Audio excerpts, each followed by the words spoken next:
نستعينه ونستغفره ونستهديه ونتوب إليه ونعوذ بالله من شرور أنفسنا وسيئات أعمالنا من يهده الله فلا مضل له ومن يضلل فلا هادي له وأشهد أن لا إله إلا الله وحده لا شريك له وأشهد أن سيدنا محمدا عبده ورسوله أرسله الله بالهدى ودين الحق ليظهره على الدين كله ولو كره المشركون يا أيها الذين آمنوا اتقوا الله حق تقاته ولا تموتن إلا وأنتم مسلمون يا أيها الناس اتقوا ربكم الذي خلقكم من نفس واحدة وخلق منها زوجها وبث منهما رجالا كثيرا ونساء واتقوا الله الذي تساءلون به والأرحام إن الله كان عليكم رقيبا يا أيها الذين آمنوا اتقوا الله وقولوا قولا سديدا يصلح لكم أعمالكم ويغفر لكم ذنوبكم ومن يطع الله ورسوله فقد فاز فوزا عظيما. Mheshimiwa Mufti, kiongozi wa jamii kuu Kiislamu nchini Burundi,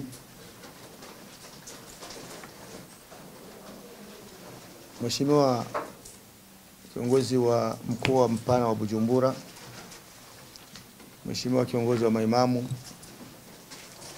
na waheshimiwa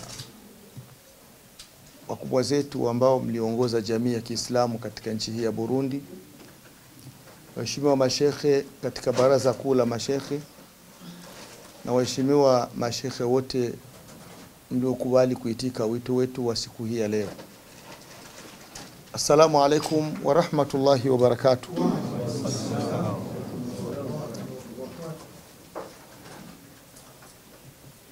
Ndugu zangu, katika yale yanayotufurahisha ni kuwa tumekusanyika sote katika jumba hili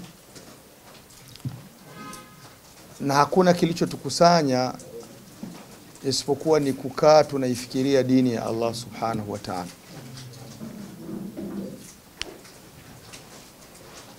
Anas ibn Malik radhiyallahu ta'ala anhu, mmoja katika masahaba wa mtume wetu Muhammad sallallahu alayhi wa alihi wasallama, alikuwa anapoketi na watu kwa ajili ya kutafakari mambo kuhusu dini. Alikuwa anambia, ijlisu bina nu'minu saa, jamani tukae chini kidogo tuijenge imani yetu hata muda mchache. Akawa anaita muda wake wa kukaa na ndugu zake wa kutafakari mambo ya dini, anaita kwamba ni kuijenga imani katika dini yake.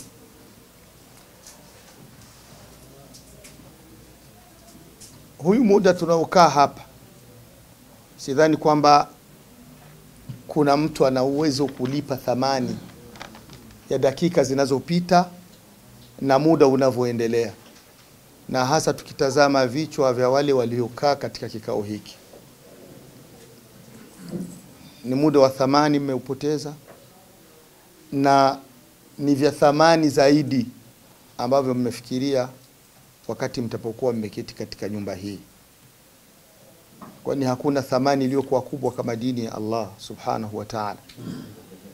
Allah alituruhusu tutoe nafsi zetu kwa ajili ya dini na tumwage damu zetu kwa ajili ya dini, na hivyo ikawa dini hii ni ashrafu ma yakunu fil haya, ndicho kitu kikubwa kabisa katika vitu vyote vya maisha ya mwanadamu. Ni dini ambao umeruhusiwa wewe kupoteza maisha yako kwa ajili ya dini, umeruhusiwa kumwaga damu yako kwa ajili ya dini. Kwa hivyo muda wenu kuwa hapa, hisabuni ni muda wa thamani sana, na mtaukuta mbele ya Allah subhanahu wa ta'ala. Atakulipeni kwa yote ambayo mliokabiliana nayo, ikiwa ni mchoko wa safari, ikiwa ni kupoteza chochote katika kuja kwako. Usiwe na wasiwasi, malipo yako yako Allah subhanahu wa ta'ala. Na hapa duniani pia Mwenyezi Mungu subhanahu wa ta'ala amekuandalia malipo mazuri tu ya kufanikisha mambo yako na kunyoshea na kukuongozea shughuli zako. Waheshimiwa mashekhe, kama mlivyosikia Mheshimiwa Mufti amekudondoleeni namna ya ujio wetu na kuteuliwa kwetu kufikia katika nafasi hii ya kuiongoza baraza kuu la mashekhe nchini Burundi. Kivyangu namshukuru Mwenyezi Mungu Subhanahu wa Ta'ala kwa hilo, na ni matayarisho yake Allah Subhanahu wa Ta'ala, na wala si kwamba kuna mazia yoyote ambayo labda kwangu mimi zaidi ya nyie ambao tuko pamoja, bali ninahesabu kwamba miongoni mwenu wako waliokuwa bora zaidi kuliko mimi na wako wasomi zaidi kuliko mimi, lakini Allah Subhanahu wa Ta'ala anapoamua kupanga jambo analielekeza kule anapopataka yeye. Nimeteuliwa kuwa kiongozi wa baraza la mashekhe, lakini mimi nahisi kama ni mtumishi wenu. Ndugu zangu mashekhe, shekhe katika nchi ya Burundi kwa mustawa tumefikia,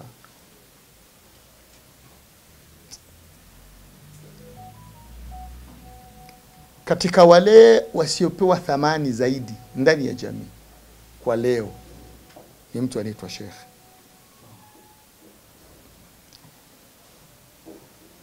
Siku za nyuma tu hapa juzi kuna mtu alirusha kwenye moja katika grupu tumu, kuna watu walikuwa wanafurahia sikukuu ya Laidi, lakini wanafurahi kinyume na sheria. Wamecheza mziki, wengine walikuwa na ulevi kabisa, wamelewa. Sasa mtu akarusha picha za wale watu wako wanacheza, wako na wakina mama. Alivorusha, mwingine akafanya commentary chini, mbona ni mashehe hao? Ni watu walikuwa wamevaa vilemba na makanzu, wako wanacheza mziki. Akaweka hivyo, mbona hao ni mashehe, mbona wanafanya hivyo na ni mashehe? Kwa kweli liliniuma sana. Nikaandika nauliza, hivi umekosa watu jina lingine ambalo unaweza kuwafananisha hao mpaka uwafananishe na mashehe? Maksudio ni kuona mustawa wa watu katika jamii mpaka inafikia kumfananisha mtu ambaye ni kioo, ni mfano mwema kwa watu ndani ya jamii, lakini anafananishwa na mtu yuko anacheza mziki, yuko katika malinga na wanawake kwa sababu tu amevaa kanzu au aidha amevaa kilemba, mbona ni mashehe? Hili linaonyesha kwenye mustawa watu upo. Na ndio maana ndugu zangu, kaka zangu, rafiki zangu ambao tumebeba hili jina la kuwa mashekhe katika jamii, bila sisi kufanya sababu na tukatumika kuwaonyesha watu kwamba walivyodhani kwamba mashekhe wapo pasina kuwa wamebeba chochote, basi tuwaonyeshe kwamba mashekhe wana vile walivyovibeba ambavyo ulimwengu unavitaraji na unavitegemea. Nina imani kwamba mashekhe kadiri tutavyokuwa na tutavyojichukua katika maisha yetu na tutavyochora njia ya kazi zetu, ndio itakuwa unwani ya kutujua, ya kututambulisha sisi ni kina nani katika jamii. Lakini tukijipuuza, kila mtu ataona katika watu wapuuzi wa kwanza ni hao mashekhe. Hii ni dini ya Uislamu. Jamii ya Kiislamu nchini Burundi kwa awamu hii inatofautiana na ilivyokuwa huko mwanzo. Tulikuwa tunaitwa ni communauté, lakini leo tunaitwa ni confession religieuse. Ni muundo wa dini. Ikiwa ni muundo wa dini ya Kiislamu, shekhe akawa hana nafasi kwenye huyo muundo, itakuwa ni dini gani tena hiyo? Ni Uislamu ule tunaojua. Kumbe ili wewe uwe na nafasi yako, kwanza utambulike, na vile ambavyo umevibeba vionekane, thamani yako watu wataijua. Na thamani haidhihiriki kwa yale yako kichwani, lakini inadhihirika kwa matendo. Na ndio maana Mwenyezi Mungu Subhanahu wa Ta'ala katika Qur'ani alisema waquli imalu fasayara Allahu amalakum wa rasuluhu wal mu'minun. Allah Subhanahu wa Ta'ala alitaka tuonyeshe yale tunayo katika njia ya vitendo. Kumbe ndugu zangu, kusema sana na kupanga hutuba nzuri nzuri ni kawaida, lakini watu watatutazama kwa ile matendo ambayo tutakao yadhihirisha katika jamii. Baraza Kuu la Mashekhe kama mlivyosikia ndani ya nchi ya Burundi imegawanyika sehemu mbili, sawa na sheria tunazotembea nazo mpaka sasa. Katiba 2014 na 24 ambayo imepasishwa juzi hapo na ikawa sababu ya uteuzi wa viongozi. Hii katiba imeweka baraza la mashekhe kwamba ni watu 41 wote. Baraza la ndani ambalo linaendelea na uongozi ni watu 11 ambao majina tayari mliyasikia yametajwa, lakini lina haki ya kuwa na ushirikiano na mashekhe 30 ambao watakuwa ni baraza pana litalokuwa lenye kutoa ushauri na kuketi kwa ajili ya masala mbalimbali yanapohitajika. Lakini hawa 41 sio kwamba ndio mashekhe wote wa nchi. Kama mlivyosikia, nafasi 11 zilileta uzito kuziteua kwa sababu ya majimbo na nafasi ambapo mashekhe wametokea. Lakini pia nafasi 30 ambazo tunataraji Mwenyezi Mungu Subhanahu wa Ta'ala akitujalia nafasi hizi kuzikamilisha, hazitowakusanya mashekhe wote.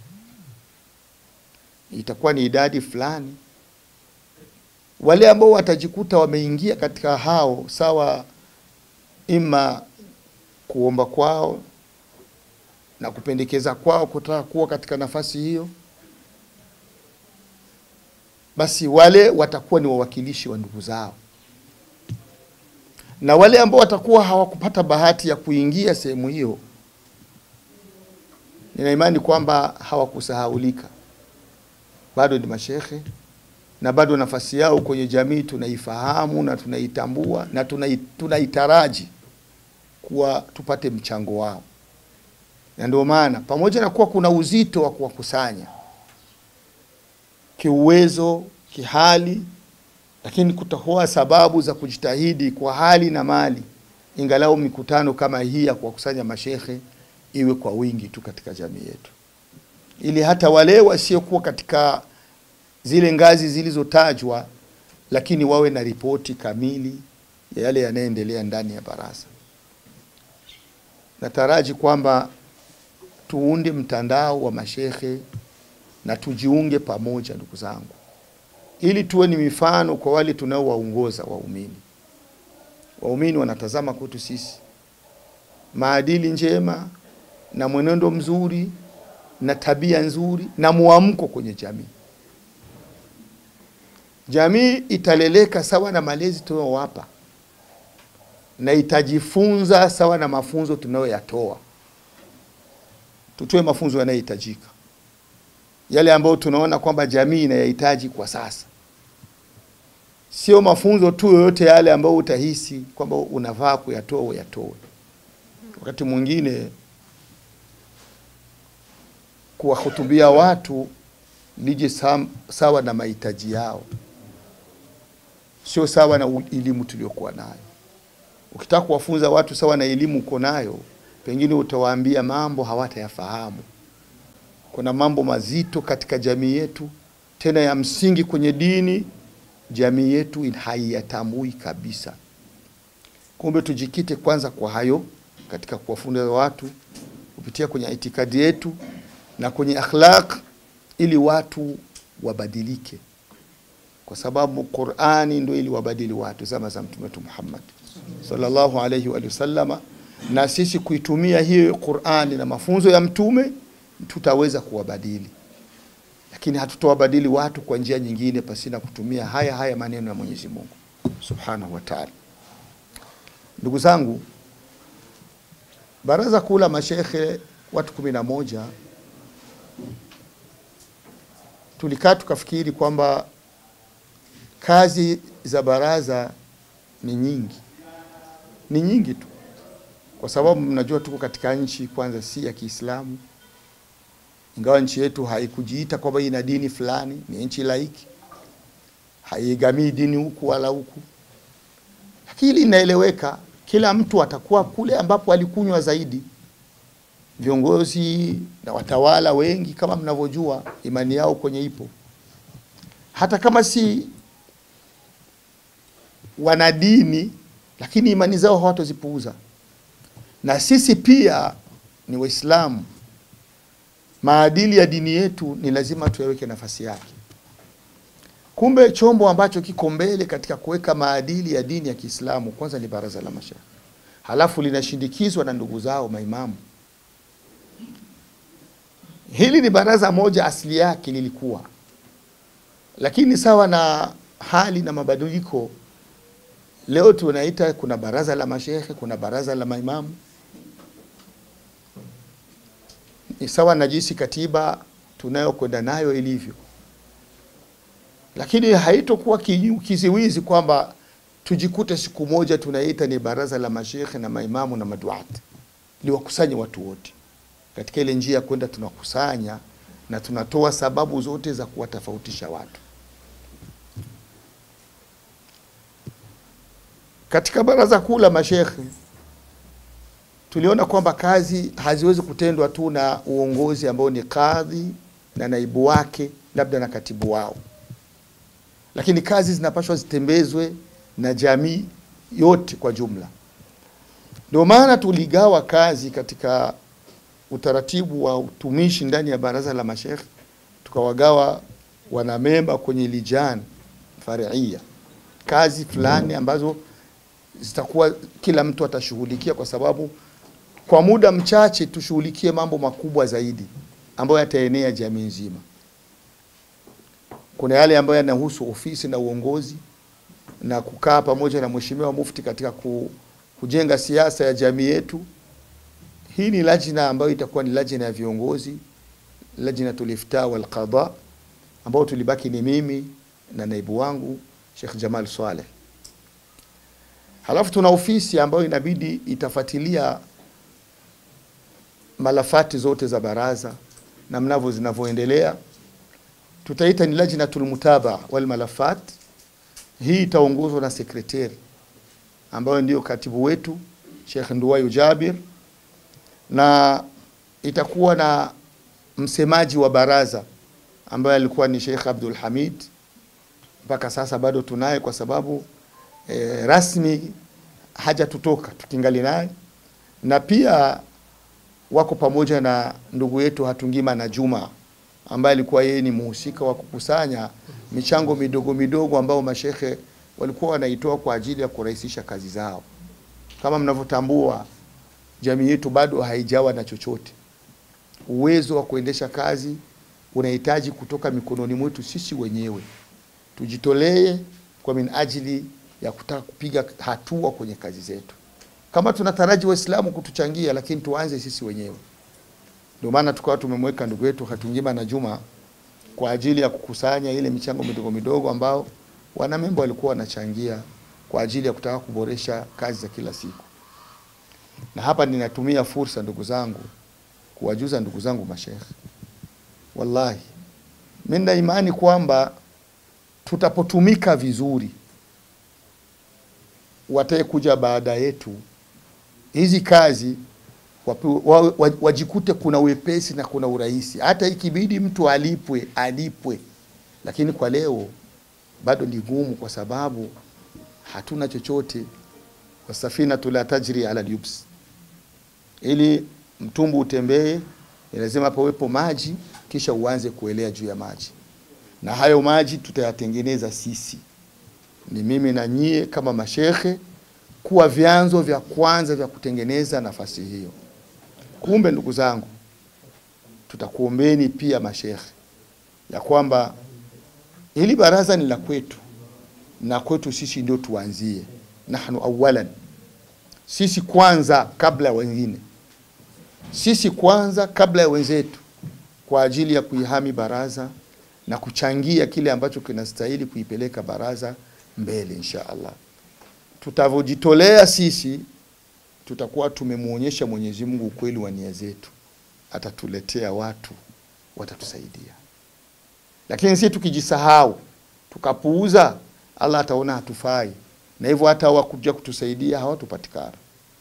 Kwa hivyo tunaomba hilo liwe tuliweke katika nafasi zetu mwanzo kabisa kwamba tunataraji kuchangia na kusaidia baraza kuu la mashekhe nchini Burundi kama baraza letu, ili papatikane mabadiliko, papatikane maendeleo, papatikane tofauti katika awamu tulionayo, ili tuanze kujenga mustakbali mzuri wa jamii yetu ya Kiislamu kupitia baraza kuu la mashekhe ambao ni walimu na ndio viongozi wa kidini wanaye.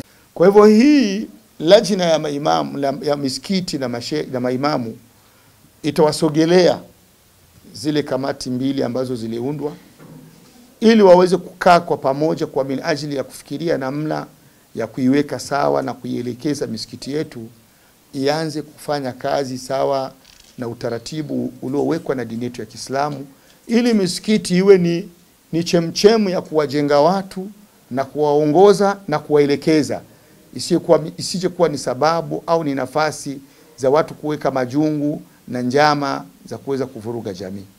Kwa hivyo katika tume hiyo ya misikiti na maimamu yuko ndugu yetu Sheikh Bukuru Omar na ndugu yetu Hassan Maulid, ambao leo hakutokea kwenye kikao kwa dharura labda, na hawa ndio watakuwa wanahusika moja kwa moja kusogelea baraza la misikiti, baraza la maimamu kwa minajili ya kutaka kukaa pamoja, kwa sababu kazi za jamii ni muungano, si kuachana. Kila kitu katika jamii tukikifanya kwa kuungana tutapiga hatua na tutaenda vizuri, lakini si kwamba maadama wewe utakuwa kwenye baraza hili hautokaa na mwenzako ili halitopelekea tuungane na tupige hatua. Kama tulivyoongea kutokea mwanzo kwamba tunahitaji muungano na mshikamano ili jamii yetu ipige hatua iliyokuwa nzuri. Halafu lajina ya mwisho ni lajina tushughuli lijtimaia. Hii ilikuwa inawahusu mashekhe tu, na katika plani walipewa mashekhe kuhusu kutumikia hili ni uwanja wa kuwatafuta mashekhe wanaitwa mashekhe wote wa ndani ya nchi.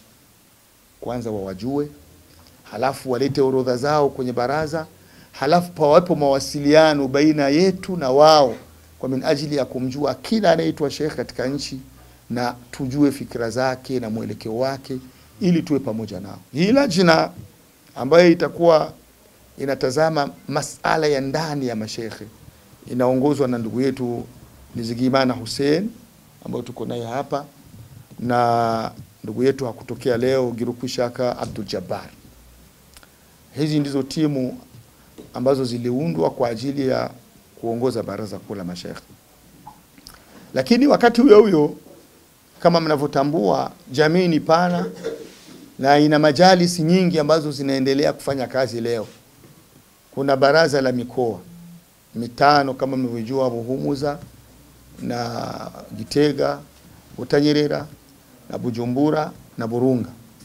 Hii mikoa mitano ina viongozi ambao tayari wanaongoza, lakini sawa na katiba kila mkoa unapaswa kuwa na watu 7 ambao watakuwa viongozi wanayewakilisha jamii katika mkoa huyo. Kwa hivyo katika hao watu 7 yuko mtu mmoja ambaye atakuwa ameiwakilisha baraza kuu la mashekhe. Yuko mtu ambaye atakuwa ameliwakilisha baraza kuu la mashekhe. Na hivyo baraza kuu la mashekhe lilitoa uteuzi kwa mashekhe 5 mikoa yote mitano. Katika mkoa wa Bujumbura tulijaribu kumteua ndugu yetu Sheikh Bizabishaka Abubakar. Kama iko hapa ningependa awatolee salamu ndugu zake mashekhe kama kiongozi wa mashekhe katika mji wa Bujumbura. Assalamu alaykum wa rahmatullahi wa barakatuh. Kwa hivyo yeye huyu ameteuliwa na moja kwa moja Mheshimiwa Mufti amemweka katika idadi ya viongozi wa mkoa wa Bujumbura. Katika mkoa wa Gitega tulimteua Sheikh Taha Abdul Karim. Assalamu alaykum wa rahmatullahi wa barakatuh. Katika mkoa wa Buhumuza tulimteua Ulimwengu Hashim.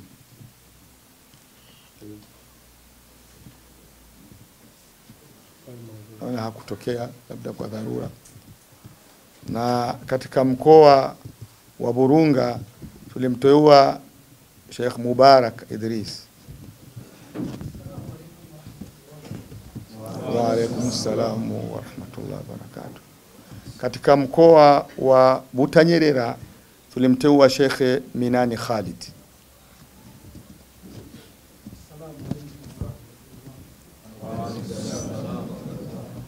Ndugu zangu, katika baraza kuu la mashekhe kama tulivyokuwa tuliwadajadili hawa ndugu zetu, na leo ni mbele ya mashekhe wenzetu.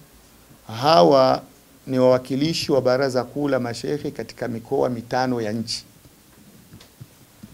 Kwa hivyo hao ni makadhi wa mikoa yao, watafanya kazi ambazo wameagizwa kuzifanya kwa kutumwa na baraza kuu la mashekhe. Na punde tu Mwenyezi Mungu akipenda, tukimaliza kikao hiki, tuna kikao nao kwa minajili ya kuweka utaratibu na mipangilio mizuri ya wao kwenda kufanya kazi hizo kule walipoelekezwa.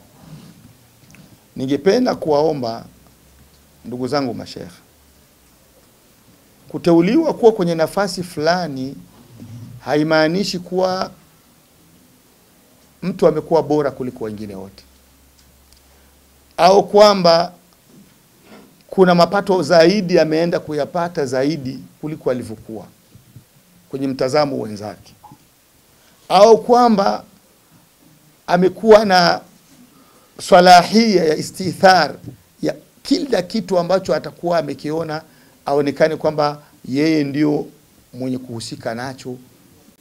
Lakini kwenda kwenye nafasi hizo ni kutoa mchango na ushirikiano na wenzako kwa ajili ya kuiongoza jamii. Tunapenda jamii ya muungano, jamii ambayo itatumika kazi kwa pamoja na kwa kuelewana. Majukumu yote tutayaweka chini kwa minajili ya kwenda tunapeana hadi tufikie kwenye nafasi anayeipenda Mwenyezi Mungu na kuiridhia. Kwa hivyo sima ya kila mmoja ni kujenga umoja wa Uislamu, umoja wa jamii, muungano katika kazi za jamii ambazo tumekubaliana sote kwa pamoja.